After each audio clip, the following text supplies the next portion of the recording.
హైడ్రా విషయంలో తెలంగాణ ప్రభుత్వం మరింత పటిష్ట చర్యలకు దారితీసింది. ఈ క్రమంలో హైడ్రా కోసం ప్రత్యేక పోలీస్ స్టేషన్ ఏర్పాటు చేస్తూ అధికారిక ఉత్తర్వులు జారీ చేసింది.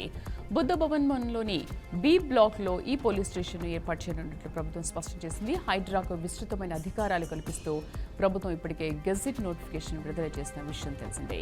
నగరంలోని జలాశయాలు, చెరువులు మరియు ఇతర ప్రభుత్వ ఆస్తులను పరిరక్షించేందుకు ప్రభుత్వం ప్రత్యేకంగా ఈ ఏజెన్సీని ఏర్పాటు చేసింది. అయితే ఈ సంస్థ ఏర్పాటుకు సంబంధించి చట్టపరమైన అధికారం గురించి వివాదాలు తలెత్తిన నేపథ్యంలో ప్రభుత్వం నిబంధనలను మరింత స్పష్టంగా రూపొందించింది.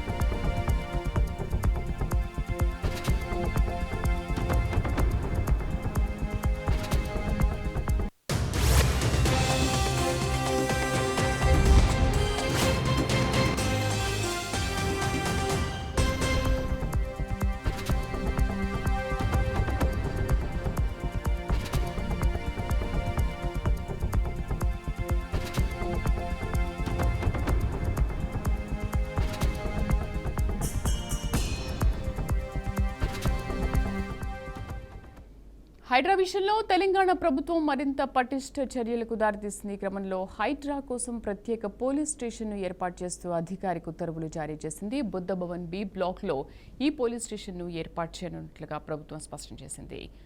మా కరెస్పాండెంట్ క్రాంతి పూర్తి సమాచారం అందిస్తారు. క్రాంతి, హైడ్రాకు సంబంధించి పోలీస్ స్టేషన్ ఎప్పటిలోపు ఏర్పాటు చేయనున్నారు? ఎక్కడెక్కడ ఏర్పాటు చేశారు, లేకపోతే ఓన్లీ బుద్ధ భవన్లో మాత్రమే ఏర్పాటు చేయనున్నారా?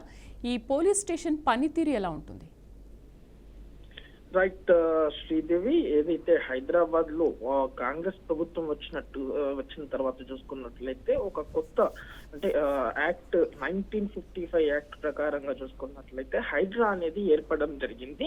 రంగనాథ్ కమిషన్ ఆధ్వర్యంలో మాత్రం ప్రభుత్వ ల్యాండ్ల కబ్జాలు చేస్తున్న వారిపై నిఘా పెట్టడంతో అక్కడ అంటే కట్టిన కన్స్ట్రక్షన్స్ కావచ్చు, వితౌట్ పర్మిషన్లతో కట్టిన భవనాలను కావచ్చు, ఇప్పటికే పెద్ద భారీ భవనాలను కావచ్చు, ఎందుకంటే చిన్న స్థాయి నుంచి పెద్ద స్థాయి వరకు పూర్తి విధాలుగా వీళ్ళు నోటీసులు జారీ చేసి కూడా వినని పక్షాల్లో మాత్రం అన్ని కూల్చివేతలు అయితే మొదలు పెట్టారు. ఎందుకంటే ప్రభుత్వ స్థలాలు ఖచ్చితంగా ప్రభుత్వం అండర్లోనే ఉండాలంటూ కాంగ్రెస్ ప్రభుత్వం ఇప్పటికే నిర్ణయించుకుంది. అయితే ఇలాంటి హైదరాబాద్ లోనే చూసుకున్నట్లయితే భారీ ఎత్తుల ఎందుకంటే కబ్జాలకు పాల్పడ్డట్టుగా కూడా గుర్తించిన ప్రభుత్వం అయితే మరికొద్ది రోజుల్లోనే దీనికి సంబంధించిన హైడ్రా పోలీస్ స్టేషన్లు కూడా నిర్వహిస్తున్నట్టుగా కూడా అయితే ప్రభుత్వం చెప్పడం జరిగింది.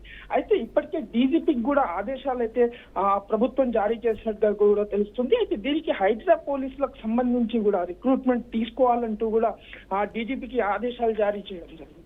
కానీ ఇప్పటి వరకు అంటే ఇలాంటి పోలీస్ స్టేషన్స్ చూసుకున్నట్లయితే ప్రస్తుతం ఎందుకంటే బుద్ధ భవన్ లోనే కాకుండా కూడా నియోజకవర్గంగా లేదు అని అంటే హైదరాబాద్ లో పలు చోట్ల అనేది మరి దీనిపై ఇంకా మరింత క్లారిటీ వచ్చే అవకాశం త్వరలోనే కనిపిస్తుందని కూడా చెప్పుకోవచ్చు. అయితే ఇక నుంచి కూడా ప్రజలు కూడా ప్రభుత్వ స్థలాలపై కన్నేసిన వారిపై మాత్రం ఖచ్చితంగా కంప్లైంట్లు ఇచ్చే విధంగా కూడా ప్రజలు ముందుకు రావాలంటూ కూడా ప్రభుత్వం కోరింది. అయితే ఇలాంటి వాటికి పాల్పడుతున్న చిన్న పెద్ద రౌడీ షీటర్లకు కూడా గుబులు పుట్టిస్తుందని కూడా చెప్పుకోవచ్చు Sridevi. Right Kranti, thank you.